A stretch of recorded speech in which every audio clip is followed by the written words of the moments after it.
You are listening to Faithless Brewing, a Magic the Gathering podcast for the Spike Road. Each week we design new decks for tournament play. We put our creations to the test and share our findings on the air. Coming up on the Brew session, Diabolic Intent brings the power of Demonic Tutor to anyone willing to make the sacrifice. Will this usher in a new era of combo in Modern and Pioneer? Then on the Flashback, testing results with Arcane Proxy. That's all coming up on Faithless Brewing. Thanks for listening and enjoy the show.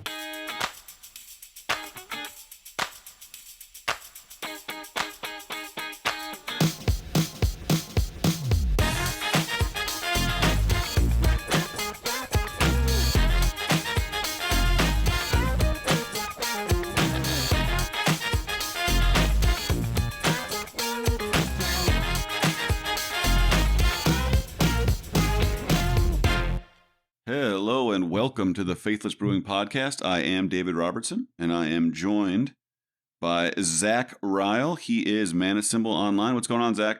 It's getting cold, man. It's below 0 degrees. I enjoyed several weeks of biking into the city of Toronto, and I think those days are now well behind us. Yeah, my bike's in the basement. That dream is dead. I really enjoyed it. It was such a great way to just wake up in the morning, spend an hour and 45 minutes on the bike, and then go play a Magic tournament. Well, all good things are not meant to last, except for our CEO of the Faithless Brewing Podcast. He is Cave Dan Online. Daniel Shriver, what's going on, Dan? I promise I will never die. How you doing, David? If you do, we will kill you as punishment. Oh. Good to see you. Good to see you. Yeah, we are in week 2 of the Brothers release. We have a big show today. We're going to talk about Arcane Proxy, which was the focus of our brewing from last week. And this week we are going to talk about Diabolic Intent, a card that multiple grinders were insisting would be banned in Modern, banned in Pioneer. Of course, it will be neither of those. Grinders don't seem to care very much about formats. But first, we want to do a little housekeeping at the top. And just a reminder, if you enjoy the show and you want to support us, the best way to do that is to go to patreon.com/faithlessbrewing. Join at whatever level you feel comfortable at. You get access to the Discord. You get to vote on the newest card to brew around. And that's coming up. Is that not correct, Dan? Oh, yeah, definitely. We've had a bit of a gap with the seasons changing, but we'll be wrapping up Project Joda from last time and picking a new card just around the corner. Yeah, once Zach can't bike into Toronto anymore, he has to start brewing around a new card. So those are the seasons. It's a natural thing. It's the order of beautiful things. In its way, you know? It's biblical. All right, so the card of the week, Diabolic Intent. Walk us through it. Diabolic Intent. 1 and a black sorcery. As an additional cost to cast this spell, sacrifice a creature. Search your library for a card, put it into your hand, then shuffle. No revealing, nothing like that. It's just Demonic Tutor, but you have to sacrifice something. This card was first printed in Plane Shift. It's an ancient card. Ancient card. I want to say Weatherlight. I know the set is swirling circle. Yeah. The set after Invasion. So very, very old set. Plane Shift. And at the time, it was just like, oh, this is worse than Demonic Tutor, which was in recent memory at that time. So I don't know that anyone ever seriously thought about what happens if you are allowed to play with this in a Modern one-on-one format. I was shocked to see this included in Brothers War. Shocked and also confused because it's not immediately obvious how powerful it is. It's very simple, right? Just tutor for something and have something to sacrifice. So there's almost nothing to say about it from that perspective. But when it's time to actually build a deck around it, I mean, how do I know whether my deck can play Diabolic Intent or should play or wants to? Yeah, I thought you and Mord made some great points when you were talking about this card. I think this showed up on your overrated list, Dan. I don't know which format you're referring to, maybe both. But as you pointed out, immediately I think the reaction bifurcated into 2 groups. One was this card is like Demonic Tutor. Demonic Tutor is broken. 2-mana tutors are broken. And the other one was like, Magic is super tempo oriented now. You can't just pay 2 extra mana for whatever random effect. And sacking a creature is not a 0 cost, right? You can't just cast this on turn 2. You have to have played something on turn 1 first. And, as you and Ward pointed out, like for this to be better than Deadly Dispute, that card has to be better than 2 random cards and a treasure. And the sorcery speed means it can never be cast in response to removal. So that's actually like a non-trivial challenge, right? A lot of dings. Yeah, absolutely. But we like a challenge. We're up for it, and I think so are a lot of people, because this has been one of the high-profile cards. Everyone was talking about it. On our Monday show, we looked at some of the early results from the first week or half week of results, and there were some Diabolic Intent lists, which we'll talk about today. But let's start with you, David, because you're starting from a fresh slate, and we tasked you, almost against your will, make a Diabolic Intent happen. And you're focusing on Pioneer, so where did this thought process take you? Well, the common complaint about Pioneer from people who don't know anything about it is that there's a set of cards in each deck that is so much better than all the other cards, right? So the complaint is if my opponent draws those cards, or cards in the right order, then their deck is super powerful, but if not, they're playing these very mediocre, right, like barely standard playable cards. So if that is true of Pioneer, man, Diabolic Intent should be sweet, because according to these people, the average card quality in these decks is not very good. So trading, a 1-drop maybe gives you something when you sacrifice it for this tutor to find the best card is very important. Another thing you guys mentioned in Pioneer specifically is Eldritch Evolution can find creatures much more efficiently than Diabolic Intent. It puts them directly into play, so it saves a bunch of mana. It's much more tempo positive. So you need to have this in a deck where if you're trying to assemble a combo, at least one piece of the combo is not a creature, and or maybe both, but at least one. And then you need to play in a deck that already wants to have some number of creatures in play, because this doesn't do anything if there isn't a creature in play. But also wants to have those creatures not in play, because you're sacrificing them, so they can't be too important. Right. So that is the thing, right? You don't want to just play this in a deck with like Llanowar Elves or something, right? I'm spending a whole turn to play the elf because I want it to function as a land for the rest of the game. Just sacking it later to do something might be worth it, but then you have to kind of prove that, right? Why is that better than Deadly Dispute? What specific card are you finding that is so much better than 2 random cards off the top of your deck and a treasure? Yeah, absolutely. So combos, essentially. You need to have some kind of combo. Yeah, there aren't one-offs in the format of Pioneer that are so good because the decks are a lot less linear, right? You could imagine Diabolic Intenting in a deck that was already using Diabolic Intent for some proactive use, but you could imagine a post-board game, for instance, finding Chalice on turn 2, right? I am actually just sacking my elf because Chalice is so much better than the rest of what my deck's doing against Living End or something. But there's no card that does that. You can't just find a card at any mana cost, really. There's just like beats mono green that just beats red black, that beats red blue Phoenix. There are cards that are very good against them, but it's very tempo negative to do this. So it really has to be doing a lot. So it's much better searching for your proactive finisher. Yeah, I mean, of course, it's going to make sideboard cards better. That's certainly true. So that's something we should keep in mind for any deck, right? Is, okay, maybe it's a little bit clunkier in the main deck, but if I'm really looking for card X, Y, or Z to beat another deck, this does find your graveyard hate as soon as turn 2. So it sounds like if I'm going to build an intent deck, my intent should be to find the combo primarily. I'm going to be focused on that. However, because I'm going to play these tutors, I might want to include like a few situational interactive tools, let's say. And it's black, so you're definitely going to want your Thoughtseize, your push. Yeah, it turns on push, that's nice. And maybe a few other cards, if you can think of a few. And like you're saying, David, post-board, you actually know exactly what cards you want to find for the matchup. I think so. But that's like not the primary use of the intent, that's just like the emergency use. Yeah, exactly. There are some times when you need to find some specific card you're going to die, and then it's nice that you have that option. But I think you want a proactive way to use this card. Otherwise, I don't think it's worth it. Okay, well, let's see how that looks. All right, so the first list I have here is Greasefang. Now, Greasefang is basically coalesced into an Abzan color pattern, and the reason why is people are playing Wayfinder and Grizzly Salvage. Now, Wayfinder is a bad card, but Grizzly Salvage is quite good. And Chariot. Yeah, so Chariot is like the fair plan. So if we play mono black as part of our setup, then we don't need the green cards as part of our setup. So are there better fair cards to compete with Chariot if we want to add a third color? And my answer is possibly yes, because I think Blood Tithe Harvester and Fable of the Mirror Breaker, which we get to play 8 of, is better than 4 Chariots. By quite a bit, actually. I think Blood Tithe Harvester is a much better fair card. It's much more interactive.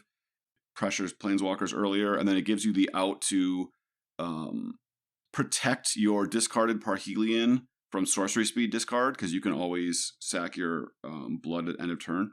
And Fable just moves cards around, as Dan has pointed out, since the card was printed. You put the cards that you want in your graveyard, it helps you find the cards that you want in your hand. And it just gives you natural ramp, right? Fable on 2, if they don't kill the creature, you just get to cast Sky Sovereign, like the hard way next turn. And Resolve Sky Sovereign, as we found in this format, is quite powerful, because fundamentally, this is a mid-rangey format. So Diabolic Intent is important here. It tutors for Parhelion, which is the one card that black-green can't tutor for, just hoping to mill it randomly. It has very few ways to actually discard. So I have Citrus Supplier and Gnawing Vermin. These are both cards that put cards in the graveyard, so we can still get lucky and put a Parhelion in our graveyard. Obviously, you have the nut draw of Citrus Supplier. You cast Diabolic Intent, sack Supplier. You can see what you mill first. If it's Parhelion, you can get Greasefang. If you already have Greasefang in your hand, you can get the one of Thoughtseize, and then you just wait a turn, and then Thoughtseize them, and cast Greasefang. I have a handful of one-offs, as Dan inferred. 1 Fatal Push, 1 Dreadbore, 1 Can't Stay Away, 1 Sky Sovereign. And then the Gnawing Vermin is also relevant on the play against mono green. It allows you to do your tutor thing while killing their elf, which is not trivial. That's super interesting. Gnawing Vermin was a card I missed really in the new set, but I ran into it last night in a Reanimator deck. So it's a single black for a 1/1. When it enters the battlefield, you mill target player 2, I believe. Yeah, target player 2. When it dies... if you ever get the chance to mill out your opponent, that is going to be sweet. I can't imagine it happening, but... Well, there used to be inverter decks. Yeah, you could get it. It would be really sweet against inverter, honestly. Right. And then when it dies, you give target creature you don't control -1/-1. It's almost Festering Goblin text, but slightly better. So that slot could be Voldaren Epicure. Mm-hmm. It's possible that card is better. Red on turn 1 is not something I want to worry about as much. Oh, the other thing is you get to play the full suite of 8 fast lands in this last list, which is again not trivial. But Epicure, I think, is a better card than Gnawing Vermin, but it's worse for all your nut draws. So you kind of have to just make a decision there. I have not played with Gnawing Vermin, so I'm not confident it's better or worse than Epicure at this point. Yeah, they're certainly different in this case. Shambling Gas, is that useful? Or is that just a worse Gnawing Vermin? In this list, I think it's a worse Gnawing Vermin. Putting random cards in your graveyard is very good. If you have Can't Stay Away, which we do, then Greasefang to your graveyard, again, makes your combo doable. It's a 4-mana combo, right? If we imagine with Diabolic Intent, we can intent for a Can't Stay Away. That's not that inexpensive. You're typically only going to go off on turn 4 anyway, so...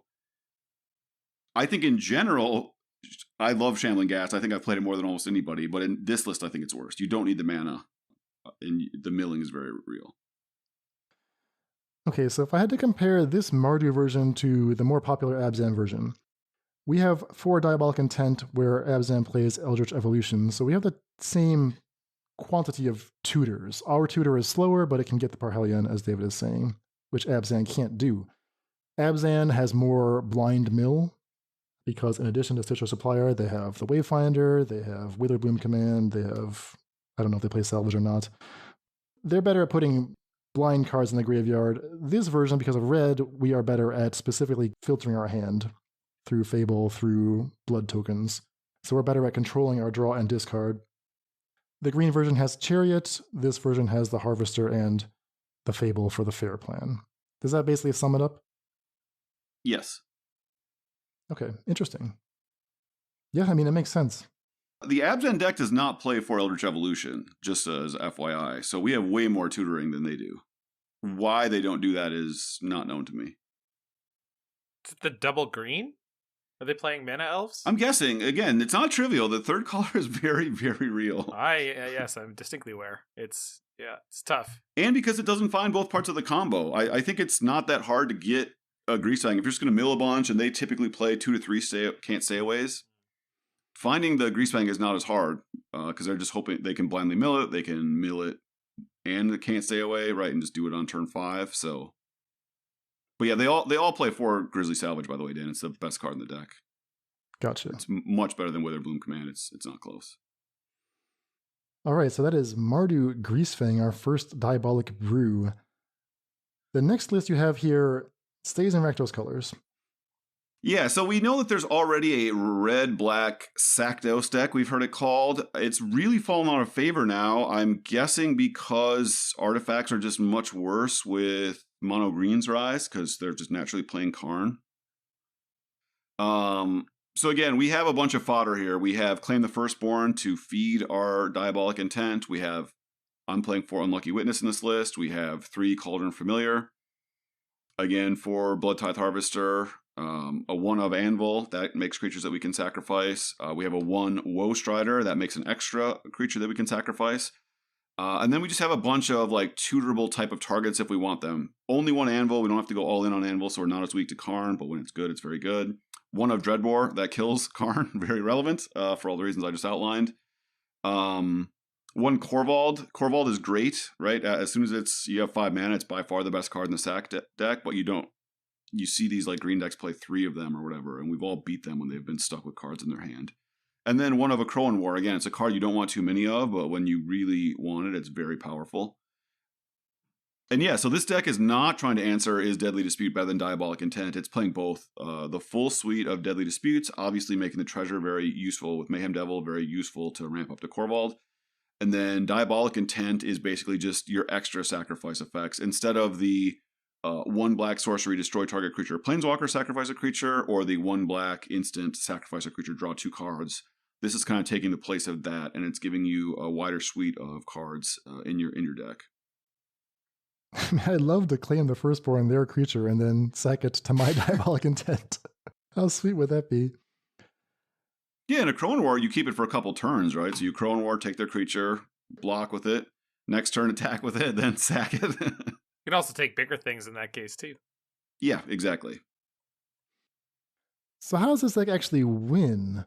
I mean, I see the grindy elements. I see the Witch's Oven, the Cauldron Familiar, so I know I'm in it for the long haul. Mayhem Devil, that's a 4 of here. I assume that's when you start turning the corner? Like, you're not playing that many Oni Cult Anvils, you just have the 1. Yeah, so like when people complain about decks having cards that are way better than every other card, this is the deck they're talking about. Mayhem Devil, if you've assembled the Cauldron Familiar Oven thing, is just an insane engine, right? That it's hard to interact with. So that's our main tutor targets. We're not actually looking for these 1-ofs. We're looking for what we're missing, right? We don't have to play all 4 Cauldron Familiars because we can tutor for it if we're missing it.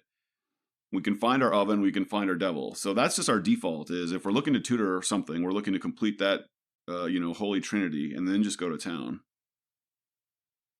So I did see a couple Rakdos sacrifice decks or Sacdos decks in the Pioneer 5.0s from week 1, experimenting with the same line of thinking. What if, in addition to my Deadly Disputes, I also put some Diabolic Intents in?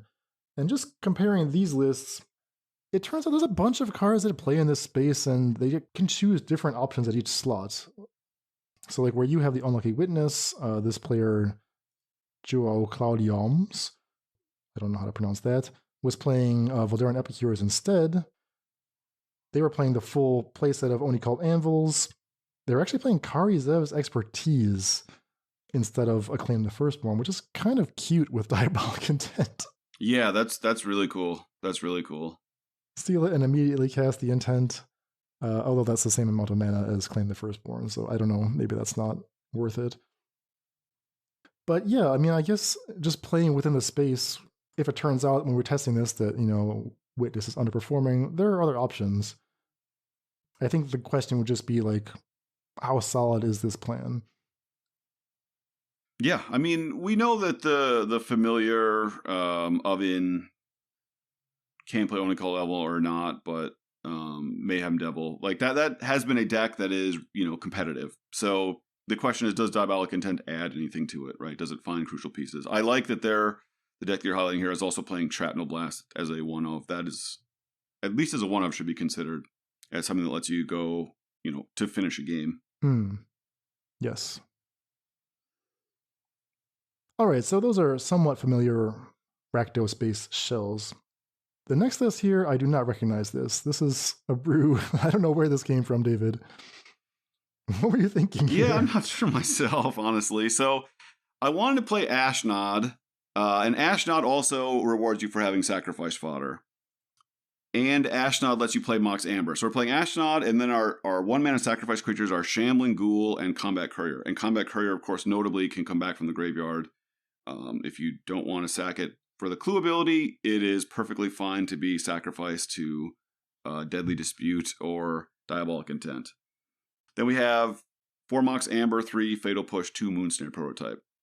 And then we have 2 Reality Chip, 4 Deadly Dispute, 2 Diabolic Intent. So that's our sack package and sort of a ramp package. If we're sacking Shambling Ghoul with Deadly Dispute, obviously we know that makes a bunch of mana.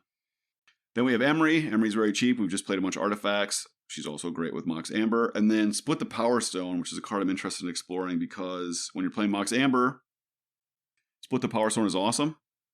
3 mana, make 2 Power Stones and draw a card. And with turn 1 Ashnod, you can actually, if you go turn 2 Mox Amber and Split the Power Stone it, on your next turn you have 5 mana for artifacts. Which is enough to either play and equip Reality Chip or cast Might Stone and Weak Stone or any other 5-mana artifact you have. And then I just have a 1 of Urza because I wanted to play Might Stone and Weak Stone anyway. Urza's tutorable with Diabolic Intent. And then 2 Cityscape Leveler as just finishers that are resistant to counter magic and can make use of the Power Stone mana. Either from the graveyard, they can pay for the unearth cost, or they can just cast it. Which Urza is this? This is the meld one? Yeah, it's the 3-drop. Yeah. Okay, so that's like a light white splash for when we have Mightstone, Weakstone. Yeah, do you need the Urza? If you're going to play the Intense, you should probably play the Urza. If you just want to abandon the Intense, you can abandon the Urza and just make your deck blue-black. This is a bizarre pile of cards. So it's Dimir colors, but it's a Dimir artifact sack/ramp. A sack ramp deck in Dimir. This is nuts. Mm-hmm. I like all of the cheap things. I don't quite understand how we win. I notice you call the deck Diabolic Leveler because the Cityscape Levelers, I guess that's how we win. There's no other way to do it. But I mean, they are capable finishers, I suppose. Yep, that's it. Like, I almost want to see like a Herald of Anguish or something, or just like more big things. Yeah, Herald of Anguish is a good thought, because then you have a little more to do with all of these little creatures that are knocking around, not doing that much. It is interesting to note that if you cast a Cityscape Leveler out of your graveyard with Emery, you get the trigger. Yeah, oh yeah. That's super sweet. Emery doesn't often get to cast something that costs 8, but when you do, it's good that it's that awesome. My initial reaction is just that the Urza and the Mightstone and Weakstone are just get them out of there, because I've tried playing them and they're just not worth it, and just play 4 levelers or something else big. Yeah, why not? Why not play 4 levelers? What about a couple Tezzerets, David? That combat courier synergy that you like? Yeah, it's possible. I mean, you just start to run out of slots. Like, Intent forces you to play all these cheap creatures. And then if you want to play Ashnod as a second sack source with the cheap creatures to power up your Mox Amber, you're just starting to run out of road. Well, you definitely have my brain cooking on blue-green Emery Kinnan to put Cityscape Levelers into play, but that wouldn't be playing Diabolic Intent. But yeah, I had Kinnan as a possibility in this. That's another option. The other thing you could do is play the 5-mana artifact that allows your Power Stones to tap for... it allows colorless sources to tap for an extra colorless and makes your artifact creatures more powerful. which would be good with Combat Courier. Eldrazi Monument? Yeah. But I'm into playing something on 5, maybe multiple of those, because you have that natural curve where you can play Ashnod, play Mox Amber on turn 1 or 2, and then sack it to split the Power Stone, draw a card. You can even replay another Mox Amber. And so if you can, you should have a bunch of artifact stuff to do on 5. The reason I'm not playing Boat is we can't crew it. But maybe the Eldrazi Monument is something where now like Combat Courier becomes a threat. You could also think about playing Walking Ballista as a sack target. Again, that's very good with Eldrazi Monument. The creatures it makes are better. It itself is better, and you have all these colorless. You can play a bunch of colorless sources, especially because you can now play the blue-black Pain Land. Sorry, it's a Forsaken Monument. And then, Did you mean Hangerback Walker? Yeah, what did I say? Walking Ballista is not legal. Yeah, just double. Banned as we already said. As we touched on.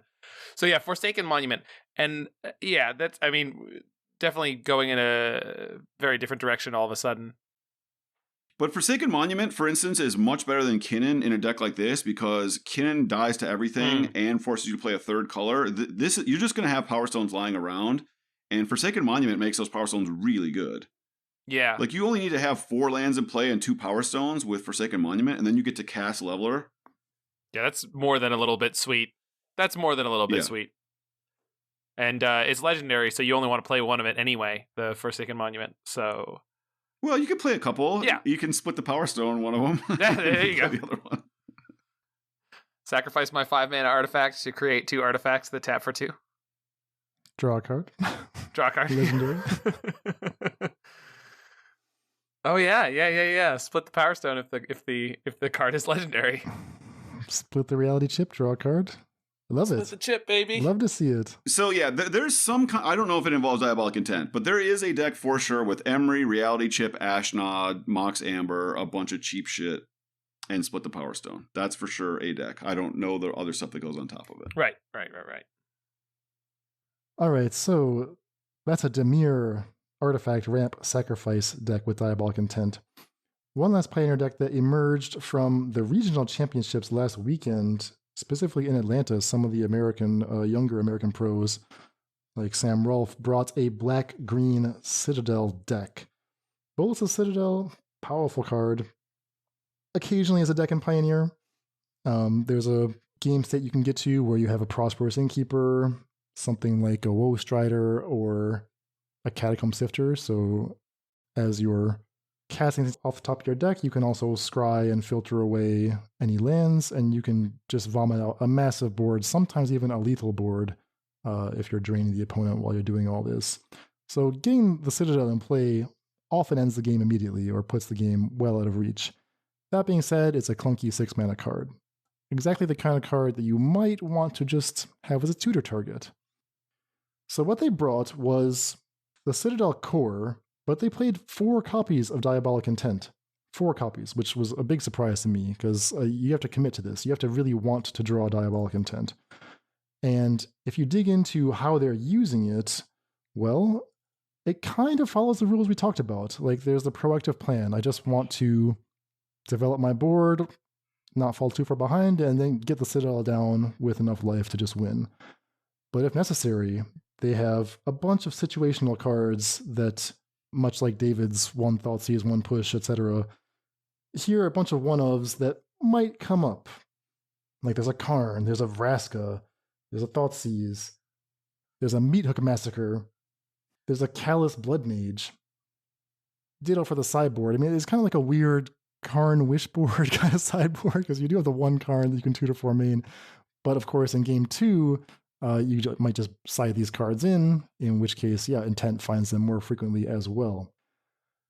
Do they have the fodder? Well, yes, the Citadel decks traditionally do have things to feed to the Woe Striders and the Deadly Disputes. So you're playing Deadly Dispute and Diabolic Intent alongside each other. You're feeding Shambling Gas and Blister Pods to them. So unlike maybe past versions of Citadel that are trying to stick a Llanowar Elf or Elvish Mystic and have them stay in play, here we're just playing 1-drops that, yeah, we're very, very happy to consume them with either the Intent or the Dispute. Yeah, super cool deck. I don't know how they did. I am pretty excited to see like some results. I think this is whenever you have enough like tutoring like this is a kind of deck that can be improved by a bunch of iteration, right? So I'm sure like this is a Sam Rolph design deck. He will be tweaking this and finding the right configuration of cards. It also lets you attack metagames. If you, for instance, knew you're going to play against a bunch of mono green or a bunch of red black, you could tweak your choices appropriately. So yeah, it's super cool. All right, so that's Pioneer. That's just one of the formats. In fact, we speculated at the outset that it might be a stronger card in Modern.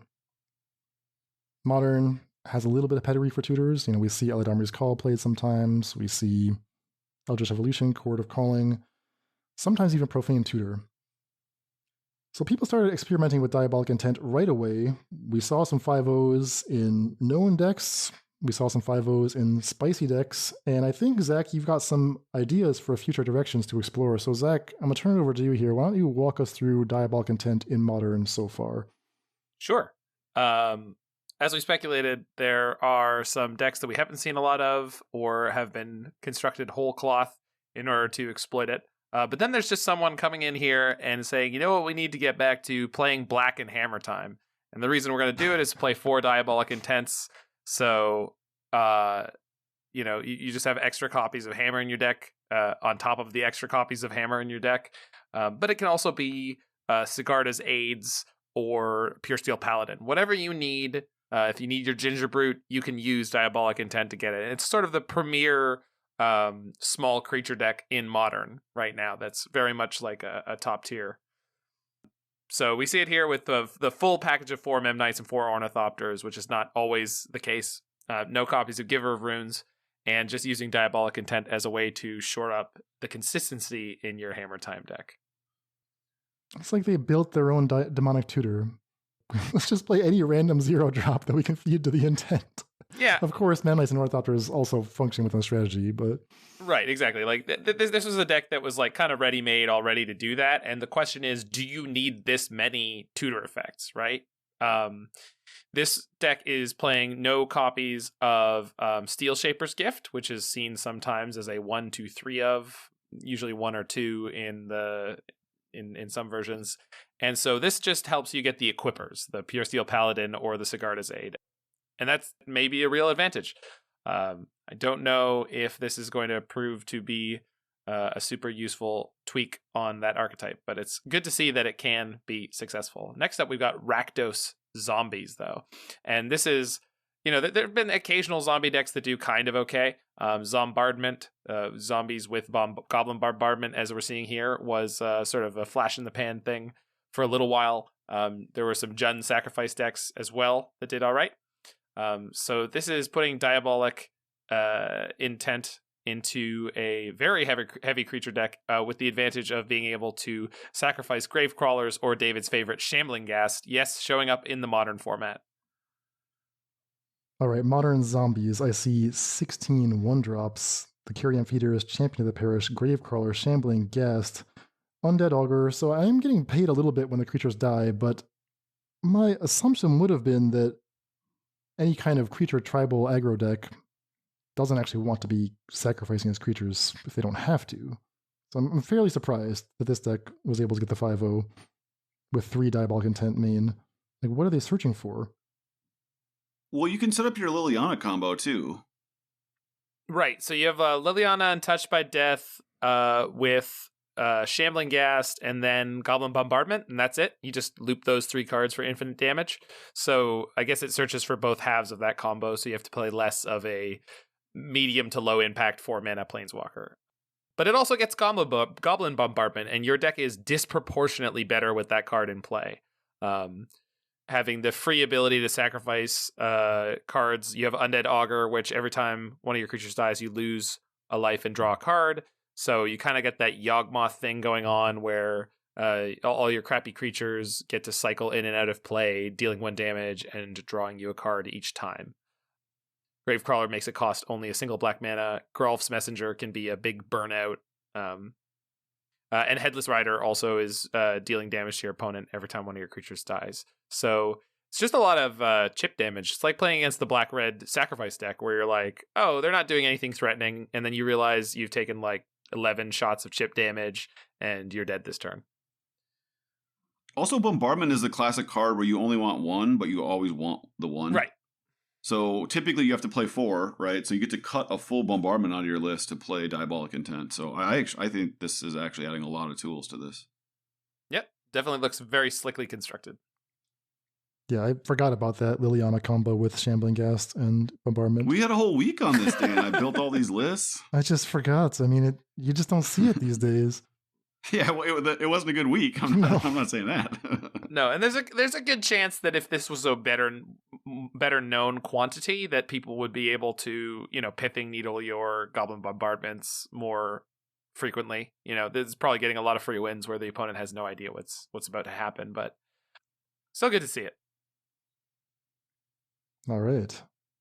Next up, we've got Aspiring Spike's thing. This was one of the first decks in that weird time period where you could play the reprint cards on Magic Online. They were legal, so anything that was reprinted into Brothers War from a previously existing set, you could play. So Diabolic Intent being one of those cards.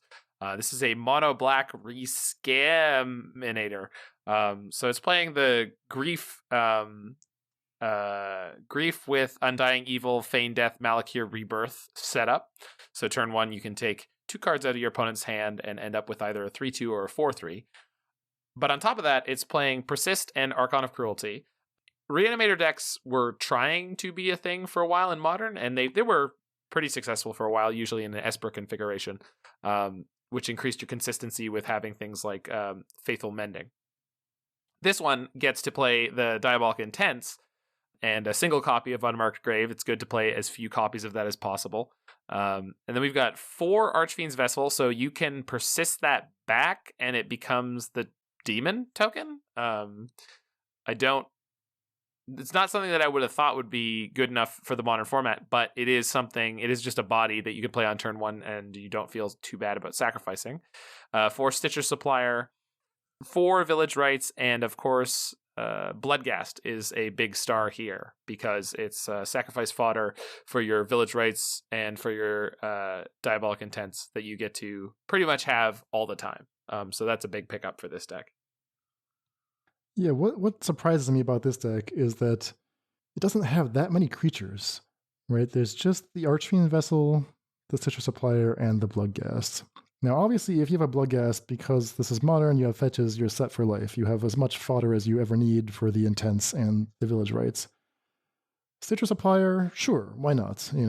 Happy to kill that, happy to sack that. You feel good every time you sacrifice that, but that's still only 8 cards. Archfiend Vessel, I mean, we've been let down by that card many times. I'm surprised that of the other available 1-drops, that's the one that you chose. But I think it's just like you need something. You don't really care what it is.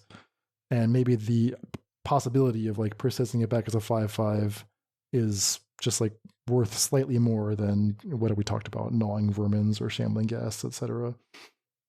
Not that many discount art lists here either. It's basically just bone shards. Like if you draw the Archon of Cruelty, that's just going to be in your hand for a while until you draw bone shards or tutor for one. Yeah, I think he got rid of the Vessel after. I mean, I know he 5-0'd with this list specifically, but in the ensuing leagues, he cut Vessel. I don't know what he's playing over it. And we can actually see. So he reached the conclusion you guys are saying. We can see the tweet here where he's talking about this deck, and there's no Archfiend's Vessel. There is an Unburial Rites and a splash into white. Yeah, one of the big keys was to at least play 1 Unburial Rites. I knew that was something that people... And then he's playing a bunch more Bone Shards, which is what Dan is talking about, having more discard outlets. And more Unmarked Grave. So you can just unmark Grave for the Bloodghast if you really need a creature, and then you're set for life. Yeah, there you go. That's clever. And the Stitcher Supplier is also like a faux tutor for Bloodghast, right? It gets to look at a bunch of them. Mm-hmm. Huh. So as long as you find one, like Dan says, that Bloodghast is mini creatures, which is something we can't simulate in Pioneer, which is why it's a very clever use of the body of Bloodghast, which we're always trying to find uses for. Right. And I would say that Grief is a sacrificable creature to your Diabolic Intent, assuming that you're going to get back an Archon with whatever you're playing towards. Like, that's a fine play. Like, yes, you 2-for-1 to yourself for the Grief, but it's going to be worth it to get an Archon into play. It's a very, very powerful thing to do. All right, so that's Mono Black ReSCAMinator. I don't know if that name makes any sense. That's just what I came up with. Yeah. And next up, we've got from Italian grinder PieGonti. We've got a really sweet Rakdos Trash for Treasure build. I've seen Spike was playing a mono red Trash for Treasure build, as have some other people. This has some incredibly sweet cards in it, and I got to talk to him about it. He popped into my stream last night. So these Trash for Treasure decks are taking advantage of the fact that Ragavan creates treasure tokens, which are artifacts. Trash for Treasure is 2 and a red from Mirrodin. You sacrifice an artifact, and then you bring back target artifact from your graveyard to play. So what is that, like Tinker, but from the graveyard instead of from the library? So not quite as good, but if you can fill up the most powerful zone, then you get to use that. So we've got 4 Ragavan, 4 Voldarin Epicura, card I know I have a lot of affection for Underworld Cookbook, but no copies of Asmar and Amardic and Dyson the Kuldakar. Because we're not trying to do any of the food synergy stuff. We're not playing any Oval Chase Daredevils. We do have new cards, Scrapwork Mutt, here in 3 copies. And one of the most important cards in the deck is Goblin Engineer. 1 and a red for a 1/2 Goblin. When it enters the battlefield, you can search your library for any artifact and put it in the graveyard. And then it's 1 and a red, tap, sacrifice an artifact, bring back a artifact of cost 3 or less. So Goblin Engineer and Unmarked Grave here are there to put the large artifacts into your graveyard. We have Persist to bring back 2 of the creatures, and 2 copies of Diabolic Intent, and then Trash for Treasure and Fable of the Mirror Breaker. And so he's settled on 3 specific cards to reanimate here. Portal to Phyrexia. So that one can only be brought back with the Trash for Treasure, can't be persisted. But then in the ones that can be persisted, we have Sundering Titan and Inkwell Leviathan. Inkwell Leviathan is, 7/11? Shroud, Island Walk, artifact creature. Yep. Yeah. I actually got to talk to him about it and ask about the Inkwell Leviathan, and he's just made some good arguments for that. It's just the best thing to get in a lot of matchups. Can't be solituded, can't be bounced by any planeswalker. Murktide can never deal with this card. And it also has trample. It is a 7/11 Island Walk Trample Shroud. Sometimes seen in Legacy as a reanimation target. And then, of course, Sundering Titan is good against all of the 4-color nonsense decks. You're just going to blow up a lot of their lands with that. So the intent here is probably like part of the plan C, right? It's not the core of the deck. This is classic reanimation in the sense that you just have a lot of draw and discard effects. Tutors in the form of Unmarked Grave, and because we technically have enough between Ragavans, Epicures, and Scrapwork Mutts, and I guess you can second engineer or a Fable token if you have to, then yeah, why not try 2 Diabolic Intent? I'm not convinced that it actually belongs in this deck, but I'm intrigued. There's also 4 copies of Urza's Saga that makes construct tokens that you can burn on this interaction. Yeah. I think the trick about it is it's just like, this is like a semi-reasonable shell of just having Ragavan and Saga as like a kind of mid-rangey aggro plan, and you can throw a lot of stuff on top of that. Like Fable, again, is just such a reasonable card that the actual mid-range plan a deck like this can put out is surprisingly powerful, to a point where either they get stuck dealing with your Saga tokens and then they get ambushed by the reanimation side, or they're focusing on dealing with the reanimation side and they get crushed by the constructs. So there's a lot of play to a deck like this, very similar to the Gyoza deck that I built and we'll talk about a little bit later. Did PieGonti say why they were not playing 1 Phyrexian Dragon Engine for the engineers? Yeah, I was going to say, there should for sure be a Dragon Engineer, and I am not convinced at all about Inkwell Leviathan. So. Sure. I think someone brought it up. I've got a cut in my mind. Sure. And I think someone brought it up and he said, oh yeah, we should be doing that. Dragon Engine specifically combos with Goblin Engineer, but it also combos just fine with Persist, right? Because it's entering the battlefield from your graveyard. And for a rules note, it does not combo with Emery. If you use Emery to cast Dragon Engine from your graveyard, it goes onto the stack, and then it goes into play, so it doesn't fulfill the requirement of entering from the graveyard. Okay. Interesting build. Yeah. All right, what's this next one here, Zach? And that previous build probably should have had a Mishra's research desk as well, right? Probably. Because you're playing Saga anyway. Anywho, So now we're getting on to some of my builds. Very speculative, very first drafty. This first one, you should probably cut the 3-drop Urza and the Mightstone and Weakstone. But this is Esper Diabolic Urzas. The main attraction of this deck is to use Diabolic Intent in your Thopter Sword combo deck. And there's also a copy of Hullbreaker Horror, because Hullbreaker Horror plus Urza is another infinite combo that doesn't require the graveyard. It doesn't require you to be able to activate artifacts, so you can actually do it against a Karn or a Stony Silence, although Hullbreaker Horror will just bounce those for you if you need to. So we've got 4 Memnite, 4 Ornithopter, 4 Springleaf Drum. This maybe wants to have the Moonsnare prototypes. Right now it has Esper Sentinels in there as well. So we've got at least 12 early creatures along with Urza's Saga.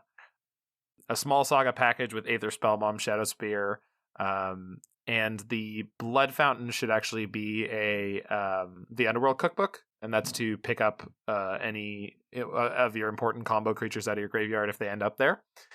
We've got the 4 Diabolic Intents, 4 Metallic Rebukes, and then we've got 1 of Thopter Foundry, Sword of the Meek, Sai, 3-drop Urza, Hullbreaker Horror, 4-drop Urza, the really good one, the actual combo card. And then we've got some Thoughtcasts that kind of theoretically tie the room together. So this is very rough. But this was just an idea I had of like revisiting the Esper Hullbreaker combo. And Diabolic Intent can put together Thopter Sword for you. It can put together Hullbreaker Urza for you. It's kind of combo glue in that way.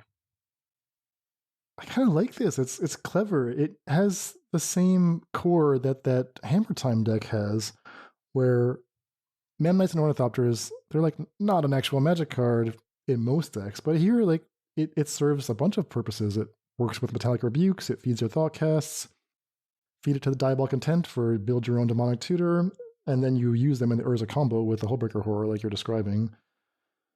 It may be better to have Moonsnare prototypes in here somewhere, and Emrys, and possibly Thought Monitors at that point. So there's lots of different very powerful combinations of cards to try out. The reason I don't like Emrys is because then you really want to play Mishra's Bauble, and that's a lot of slots that you end up using in that direction. I guess my question here is there something wrong with like the one-offs? Because I would expect that a Thopter Sword deck would play like multiple Foundries. I would expect that any Urza combo would have a bunch of Urzas, but you've trimmed down to just like one of each for the purpose of tutoring for them. Yeah, those are 2 cards that really caught my eye as well. Especially Foundry, like turning random cards into creatures is awesome if we have Demonic Tutor that needs a creature. We, blow up our extra Springleaf Drum and tutor with it. Yeah, that's a great direction to take this. As I said, it was this was in my fit of Urza, Meekstone, Mightstone brewing. the meld calls out to right, us, right? And so we feel a yearning. That's what we were here for in this version. Those are the first 2 cuts. There probably should just be more copies of Thopter Foundry, and then from there we can tune and tweak the deck, right? But this is just a sketch where Diabolic Intent kind of makes sense because you're tutoring for all sorts of different cards. One of the problems with these Urza decks has been that you need to play 4 copies of Lord High Artificer a lot of the time, which is a tough card to play in Modern. Like 4-drop sorcery speed spell is just kind of tricky. So you would have infinite ways to tutor for Sword of the Meek, particularly because it's equipment, right? That's the easiest thing to tutor for. And then Thopter Foundry is the second easiest part of the combo to tutor for because it's an artifact. Urza Lord High Artificer in these colors is never been something that you've been able to tutor for, so sometimes playing less copies of that might be appealing. Or not. Maybe you want to play 4 copies of it because it is such a powerful mana engine with your Memnites, Ornithopters, Springleaf Drums, and then you end up getting Thought Monitor in here. So there's definitely a lot of wiggle room with the slots, with the packages. Just definitely cut the meld cards, because nobody's going to let you do it, even if you win the game. That was sad, but a valiant effort. I enjoyed your Urza meld day on your stream. Yeah, it was really fun. The 8-cast core was just too strong, so every time I was set up to meld, they were already dead, and they conceded. So, but it is good to know that the 8-cast core of 4 Memnite, 4 Ornithopter, 4 Moonsnare Prototype, 4 Springleaf Drum, and 4 Thoughtcast and Thought Monitor. That core is so strong, you can put any nonsense into that deck and trash people with it. Just absolutely dumpster them. Yeah, it's strong enough to carry absolute dead weight. Like, It really is. It looks real bad. I will say the 3-drop Urza was really cute with Reality Chip, because he reduces the cost of artifacts, instants, and sorceries by 1. And so when you're playing off the top of your deck with Reality Chip, that's enticing, is to be able to reduce the cost. It's like playing Ugin the Ineffable with Mystic Forge. It's just a really powerful combination of 2 speculative cards that don't see a lot of play. And I think that deck could also have a Reality Chip in it. The one we just talked about, Esper Diabolic Urzas. And then hopefully Dan is excited for this one. This is... I jammed Third Path Iconoclast in here. I don't know if that's the way it should be. Maybe we should lean into the 8-cast core a little bit more with this and play just blue-black. But this is revisiting Gyoza. So for those who are not in the loop of my incredibly strangely named deck, Goryo's Vengeance and Urza... Goryo's Vengeance, Emrakul in a food deck was something that there was a player called Grilled Cheese MTG was doing. It was a black-red deck.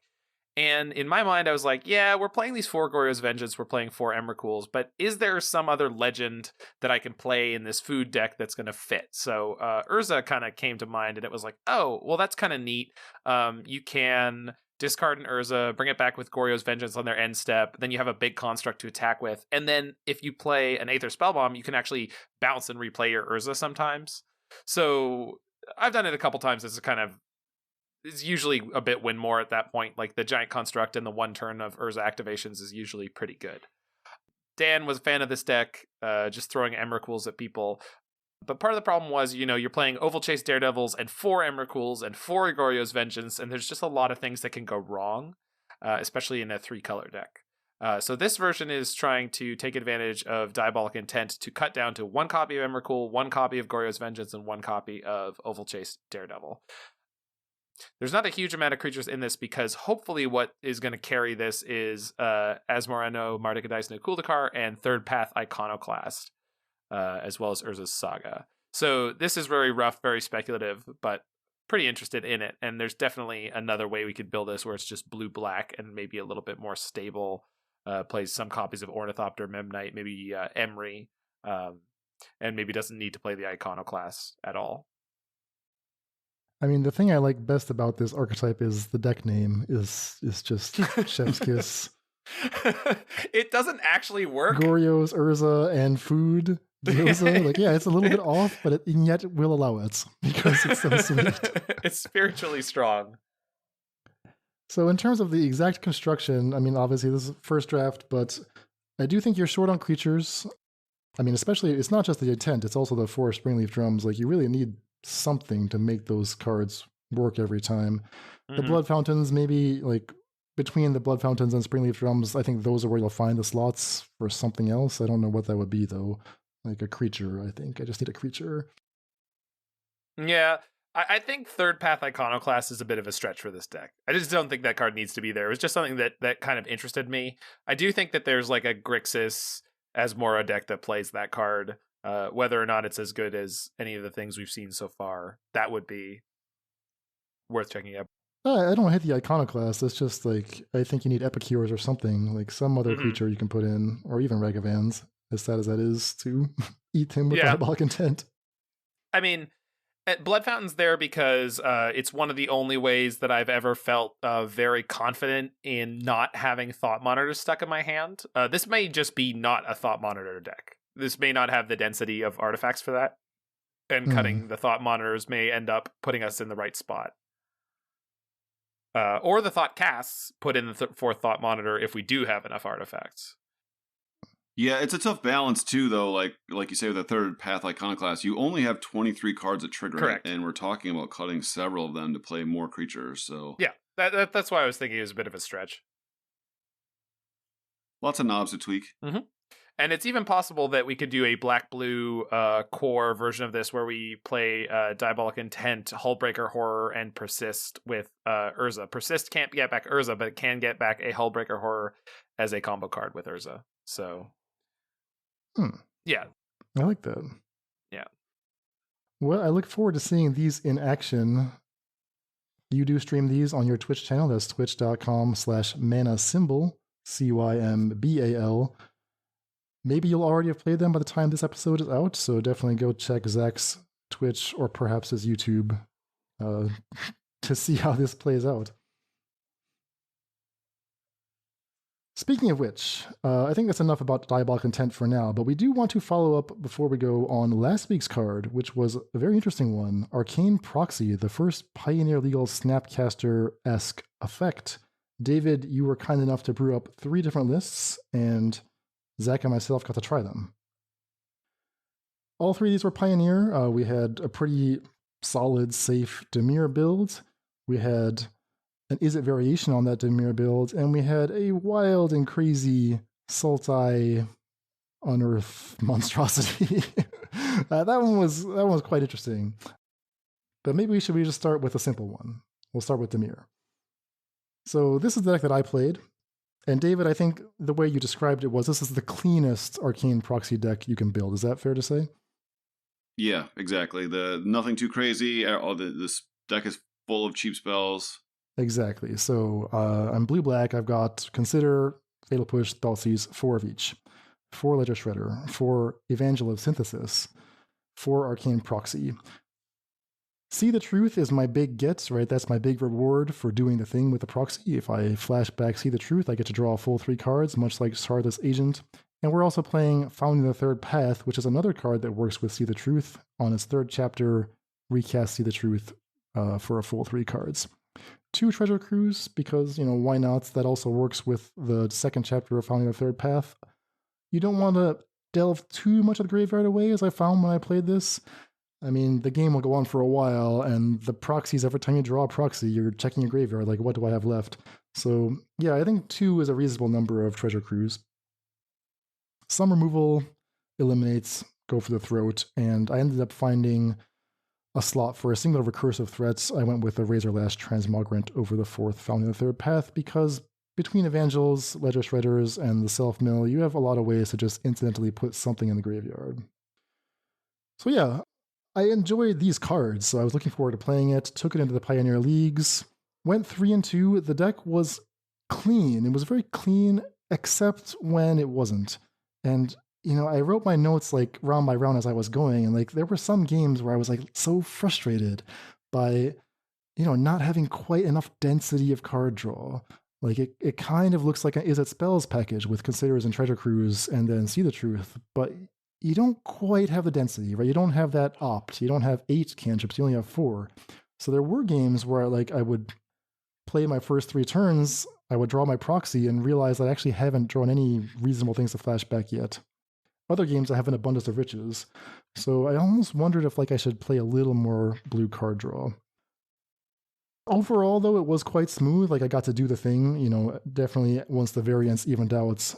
It was very sweet to play the Arcane Proxy, flashback, See the Truth, draw 3. You even get to trigger your Ledger Shredders. Every time you draw a proxy, it automatically casts 2 spells for the Ledger Shredders, so that was very nice. The issues that I ran into were simply that, everything I'm describing is cool. It draws cards, it interacts, it doesn't actually kill the opponent, and this is, I think, what Zach and Mord were trying to warn me about last week. You still have to attack them, and the only way to do that is cast a bunch of Evangel of Synthesis, a bunch of Ledger Shredders. Whatever survives removal will eventually deal 20 damage, but it took a very long time, and I was kind of surprised at how good my opponent's generic creature removal was.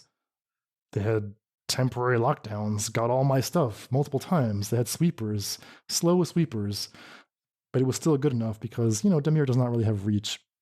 So I do think that while the core was solid, it didn't quite have that plan for actually winning, and instead it just had, 2 ones that drew cards, if that makes sense. Yeah, that makes sense to me. A card I've seen in blue-black shells that I'd want to try out is Shieldred as a 2-of. It's a card that obviously gains a bunch of life with our card draw from Ledger Shredder and Evangel and Treasure Cruise. It's also a card that does damage to them. It's a large blocker. It's a card that's hard for people to trade with profitably. So yeah, I could definitely see going to like, and then of course Op becomes more attractive. So you can maybe like cut to 21 lands, add more blue cantrips, cut some of the Founding of the Third Paths, and like a See the Truth, and play a couple of Shieldreds just to make Mort happy. I don't know if I want to cut See the Truth. I kind of want to go up to 4 copies. You can do that too. Is Founding the Third Path worth it? That's the card that's the most questionable to me. If it's actually casting something when you play, I guess if you go to 4 See the Truth, then Founding the Third Path is better. I usually cut the Founding the Third Path going to games 2 and 3. I would cut at least 2, sometimes all 3. A, because it's the most it's a luxury card. And B, because actually you're a little bit vulnerable to graveyard hate. Like, I had an opponent who brought in Rest in Peace, and that totally screwed me. I had other opponents just incidentally with Scavenging Ooze, Graveyard Trespassers. Nobody resolved a hearse against me, but if they had, I would have also been in a lot of trouble. Yeah, there are some dependencies here. Like, it's not all clean. Like, yes, I can still loot away the bad cards, but I haven't won the game yet. And, there's only so much a 3/3 menace can do. It's not going to get past any number of old growth trolls or whatever. So, yeah, maybe Shieldred is the answer. At least that way you can just draw your way to victory. Yeah, something worth thinking about. It's a card we see a lot in blue-black shells like this, right? It's very good with Ledger Shredder specifically, and one of the things that I liked about this list is Proxy turns on Shredder all the time. So if we're going to be activating Shredder all the time, then Shieldred gets very attractive. Yeah, exactly. All right, so that's the Dimir shell. Pretty good overall. We had an Izzet tweak to it. Zach, you got to try this one. Yes, I did. So we'll talk about this one before we get to the Sultai build, the crazy Sultai build. So this is Crackling Form. So took this into a league. Was pretty excited about this. So this is playing Considers and Opts, Spikefield Hazard. I switched the Strangle for the Fiery... not Confluence. Fiery Impulse? Sounds right. And I ended up playing the full 4 copies of See the Truth, along with Ledger Shredder, Founding the Third Path, Fable the Mirror Breaker, Crackling Drake, Arcane Proxy, a couple Izzet Charms, and some Treasure Cruises. The idea being that in similar to the Blue-Red Crackling Drakes deck that you played before, we've got a lot of solid value cards here. Playing Crackling Drake instead of something like Arclight Phoenix means we're less vulnerable to graveyard hate in general, which is something you were commenting on. That could be a problem for us. And I was playing, again, the full 4 copies of Founding the Third Path, See the Truth, and Arcane Proxy. So the sequence hopefully would be early in the game you play Consider or Opt. You play Founding the Third Path on turn 2 to put a See the Truth into the graveyard, or you just play the See the Truth itself. And then on 3, you can Arcane Proxy and immediately draw 3 cards, which is so sweet. I did it a bunch of times, and it was always kind of great. The problem was there was a couple small deck building errors. So I built my sideboard from scratch. I'm not as super hooked in with the Pioneer format. And the one card that I missed big time was playing Unlicensed Hearse or something similar. I think without that card, I was a complete dog in multiple matchups and could have done okay.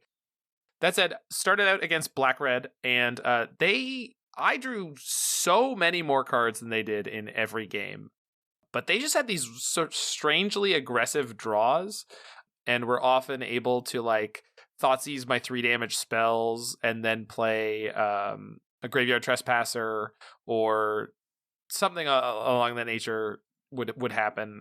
They would resolve a Shieldred in a spot where I just couldn't deal with it, and it would deal 4 or 6 damage to me, and that would be enough for them to close the gap. But I felt like if with more experience, I would have been okay in that matchup and with a correctly built sideboard. Then we ran into 2 really rough ones. So there was Blue-Red Phoenix, and then Cory Baumeister testing a Blue-Red Crackling Drake deck that was playing main decked Iconoclast. And I had Iconoclast in my sideboard for this deck. I think they should be a consideration for the main deck and possibly over Ledger Shredder. So one of the tricks that I was having with this deck, we would go off with these crazy turns where you would draw 3 cards and then play a Treasure Cruise to draw 3 more cards, and you could play a bunch of cheap spells, but Ledger Shredder couldn't pay you off for them. And Crackling Drake doesn't have haste. Fable the Mirror Breaker flipping would never live, which could sometimes give you a hasted Crackling Drake. The Phoenix deck had Lightning Axe, which was just a perfect foil to us. And they were able to draw as many cards as we were without bending over backwards to play Founding the Third Path or See the Truth or Proxy, because they were just playing Galvanic Iteration with their treasure cruises. So that felt really tough. I don't know what your instinct is on a potential rebuild of some of the slots of this deck to fix those problems, David, but I would definitely welcome your opinion on that. Yeah, I mean, that was kind of a concern I had. In general, I just didn't think the blue-red list was going to be as good because they just have the natural kind of flow. The reason that the proxy See the Truth thing is so good is if you can turn those cards into board effect, and blue-red gets to do that by getting free Phoenixes. So if you're in blue-red already, you don't need to do this thing. You know, I think proxy we'll see play in white or blue or green. That's where it's a much more attractive card. All right. Yeah, that makes sense to me. And some problems are just much harder to solve with the red removal. Like the creatures you're talking about killing, Yes. I had no trouble killing them. You know, I had Go for the Throat, I had Eliminate, but you have to like deal 3 damage to it and hope that that's enough. And again, that trade-off, we're talking about how I wanted more ops. You had the ops, but you didn't have the same density of interaction. So that's the trade-off. Yeah, it ended up being actually kind of light on removal overall. It felt like a lot Yeah. of the time for this format. But good God, if you want to die with cards in your hand, this deck is really good at it. I could even see a Galvanic Iteration or 2 working their way into this deck at some point. But yeah, so both Fable and Ledger Shredder felt like they were kind of underperforming in this deck for me in terms of I just needed like a threat that I needed more threats that did something powerful. Crackling Drake was fine, but it was like the only thing that was somewhat difficult for them to deal with and somewhat threatening at the same time. I mean, Crackling Drake is much more threatening than anything that I was playing in the Dimir build. So I think that's the draw to is like this can actually kill someone in 1 or 2 hits. Mm. Which nothing in Dimir colors can do, except maybe Sheoldred if we work for it. And I did run into someone who was bravely out there brewing, playing Is It Artifact ramp stuff with Karn the Great Creator and Paradox Engine. Didn't see too much of what they were doing because that was the one match where I felt like I was the bigger deck or the better tuned deck, and we were able to smash them. But they were trying to do some stuff. All right, so those were the responsible builds, Dimir and Is It. We had a crazy build as well. And David, I don't know if you felt like we did justice to the plan of this Sultai Neoform deck. Yeah, I mean, the reality is I actually added Arcane Form to this just for Arcane, or I added Arcane Proxy to this deck for the Arcane Proxy week. I think my default build would not have Arcane Proxy in it. It adds a lot of variables because you need to start playing 4 drops for Proxy to have targets, etc. So yeah, Zach bravely took the bullets for all of us. I was surprised that it went as poorly as it did. I mean, I would have guessed it'd be like slightly more functional, but if you maybe like the plan of Behemoth plus turned into something sweet is something I'm very interested in doing. But you could make a deck that's all in on that and not doing all this other stuff. So my initial feedback on this is so I have the original deck list that I played listed here. There's this package at the top end that's Tassiger the Golden Fang, 1 Titan of Industry, and 1 Coma. And that literally never happened and never came close to happening. My instinct is that you should cut all 4 of those cards in order to put more cards at 6 to Neoform into and or 4 and or 3. Obviously, the only 2-drop you have to Neoform is Satyr Wayfinder, so maybe that's unnecessary. But there wasn't enough at certain parts on the curve to feel like I could consistently be able to Neoform into something. And then on top of that, there were games where I'd get to this like turn 3 where I can Neoform my Arcane Proxy into either Airtai, Sheoldred, or Kalitas, and none of those are good enough. That may have been the matchup spread I hit of red-green, mono-green, and Grinning Ignis combo, which we have a hard time interacting with at instant speed. Again, they did like Coco into 2 specific combo pieces in game 1 just to kill me on turn 4. So like I guess that happens sometimes when you play a combo deck that's full of 3-drops and Collected Company. But game 2, it just felt like there was nothing that I had that could really do anything. Like I had a Shieldred in play, and because their combo uses Risen Reef, it doesn't draw cards, so they drew their entire deck anyway and killed me. Ouch. Yeah, so that sucks.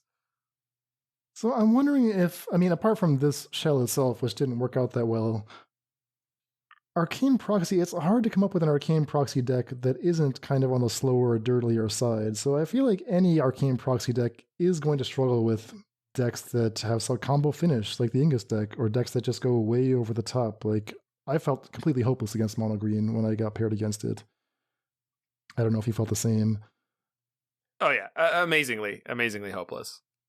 The Is It deck, I felt like I should have had a shot at them, but that was the league where I just didn't run into Mono Green at all. So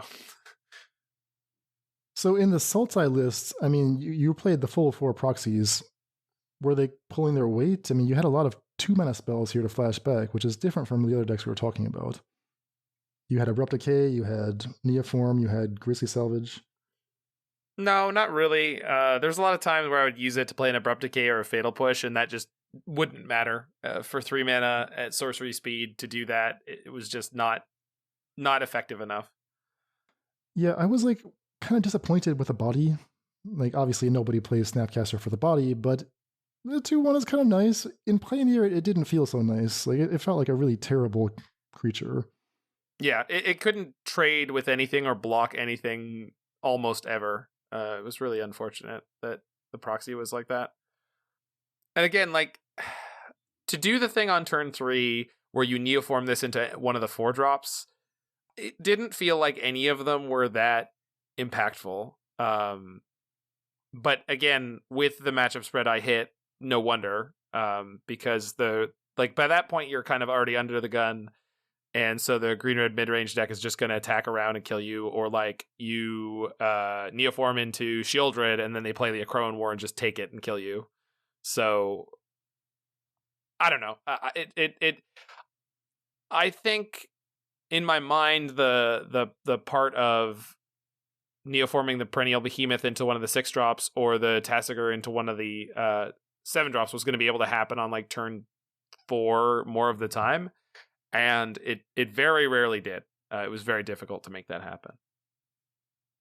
Okay, so based on what we've seen so far across these 3 builds, I mean, what are you thinking about the proxy? How do you guys feel about the proxy?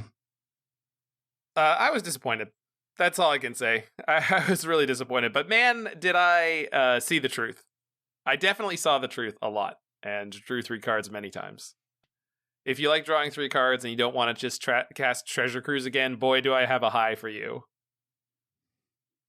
Yeah, I mean, it definitely seems to be clunkier than people were hoping. I know that a lot of people tried like blue-black-ish shells. I know a lot of people proposed like Sultai Delirium shells. They all looked super even clunkier than the list we played, and we did not see this card in any 5.0, so that tells you something. Yeah, I mean, it felt best, I think, in the blue-black. I think theoretically it makes the most sense there as well. My league had ups and downs, but I came out ahead. I came out 3-2, and apart from not having a clear plan for Mono Green, I do feel like I was in the other matches for sure. I could imagine 5-0ing with this deck, or 4-1ing a bunch of times, if we just tweak and tune a little bit of the numbers. But it's not as versatile as I thought, and yeah, the body mattered a lot less than I hoped. I never cast it for 7. But even if you had, there was nothing to get with it in your list. Sure, yeah. Exactly. So in that sense, like, it's a more limited card than I would have expected. But there may still be a path forward for it. I think there's probably going to be something Dimir. So I think that's where I'll focus going forward. Yeah, I wonder if you can just like not play See the Truth or Founding the Third Path, use those slots on maybe more controlling elements and just let it be like a 3 mana, 2-for-1. Well, no, I mean, that's what the Dimir deck already is, but I think you do need to See the Truth. Like, you do need that draw 3. Okay. And so that also means... Because you lose the controlling elements. It does not play well with counterspells, so you can't think of it as like a card that just supplements. It doesn't. I just feel like the blue-black deck in general would be, but maybe I'm completely on the wrong. It just feels like the blue-black tempo element is not it's not strong enough. Maybe you just need some other threats in there of some kind. Because of Angel of Synthesis and Ledger Shredder. Yeah, but that's maybe a solvable problem. You know, Yes. we'll just have to look at the card pool again. Mm-hmm. It's possible using it to double up on your discard spells and stuff like that might be able to lead you to the Narset Gaia Reach lock, but that is going to be difficult to use against some of the more aggressive decks. So, yeah, I mean, like the proxy was probably more helpful with the black spells than with red, for example. Like I beat Karuga Fires by just casting Thoughtseize way more times than I would have expected. Because I had functionally twice the number of Thoughtseizes that I should have access to. And that's new to Pioneer. That's something that like I probably would have lost that matchup without the proxy. Because all they need to do is resolve one or two things, and then I'm way behind. So that was interesting. And, you know, against like the Gruul Bushwhacker deck, I had suddenly way more removal spells than I should have had access to. So that is like the promise of Snapcaster Mage. It's still there. There is a path forward, but it's maybe a lot more narrow than maybe we initially hoped. So far, at least. These are our initial explorations. We will keep you posted on what we find. So that has been an awful lot of decks in both the Modern and Pioneer format that we have proposed to explore, that people have been exploring, and that we have explored. I really enjoy the flavor of Brothers War. I like the set a lot overall, and I think there's a bunch of great role players that have entered both these formats. And time will tell how any of them can actually stick. But we're also theoretically got to start getting excited for Phyrexia All Will Become One, because I'm sure it's like a week away from the new spoiler season, right? That's the pace we're at now. Don't speak these evils. Nope, Brothers War. Locked, focused on Brothers War. Show was over. We were testing Diabolic Intent. We got brews for days. I don't want to hear about the next set. No other sets exist. All right, so we'll be back next time. We'll follow up on our testing results, and we'll have a new card to brew next time. So Zach, David, always a pleasure. Take care. See ya. Deck lists for this episode can be found at our homepage, faithlessbrewing.com. And don't forget to follow us on YouTube or in your podcast app to hear new episodes as soon as they drop. Support for Faithless Brewing is provided by brewers like you. Join the Faithless family and help support the show at patreon.com/faithlessbrewing for Discord access, bonus content, and more. That's all for today. Stay safe, and we'll see you next time.